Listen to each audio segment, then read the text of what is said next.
Hello বন্ধুরা, ভারত বনাম বাংলাদেশ প্রথম টেস্ট ম্যাচের প্লেয়িং 11 বা প্রথম একাদশ ঘোষণা করলো ভারতীয় ক্রিকেট দল বা বিসিসিআই। তো এই প্লেয়িং 11-এ কারা কারা থাকছে সবই বিস্তারিত এই ভিডিওটিতে জানাবো, তাই ভিডিওটি বিনা স্কিপ করে পুরো দেখবেন এবং চ্যানেল নতুন থাকলে চ্যানেলটি অবশ্যই সাবস্ক্রাইব করে পাশে থাকা বেল আইকনটি বাজিয়ে দেবেন এবং ভিডিও ভালো লাগলে অবশ্যই লাইক করবেন। তো চলুন শুরু করি।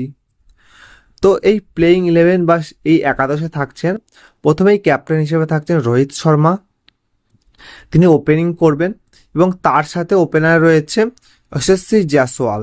তো রোহিত শর্মা এবং জয়সওয়াল মিলে কিন্তু তারা ওপেনিং করবেন এবং তারপরে ওয়ান ডাউন বা 3 নম্বরে নামছেন শুভমান গিল। তো শুভমান গিলের পরে 4 নম্বর ব্যাটসম্যান হিসেবে নামবেন আপনাদের সকলের প্রিয় বিরাট কোহলি এবং বিরাট কোহলির পর থাকছে রাহুল। তো রাহুলকে কিন্তু এই ম্যাচে খেলানো হবে এবং তারপরে উইকেট কিপার হিসেবে থাকবে ঋষভ পান্ত এবং ঋষভ পান্তের পরে চলে আসছে অলরাউন্ডার। তো অলরাউন্ডার হিসেবে থাকছে 7 নম্বরে রবীন্দ্র জাদেজা।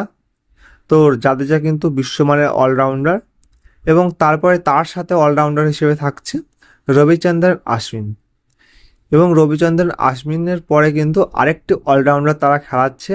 তো তাদের মধ্যে রয়েছে অক্ষর প্যাটেল এবং তারপরে ফাস্ট বোলার যে দুজন খেলবেন তাদের মধ্যে অন্যতম সেরা ফাস্ট বোলার হলো জাসপ্রীত বুমরা খেলবেন, তিনি অবশ্যই খেলবেন এবং তারপরে 11 নম্বর ফাস্ট বোলার থাকবেন হলো আকাশদীপ বা মোহাম্মদ সিরাজ।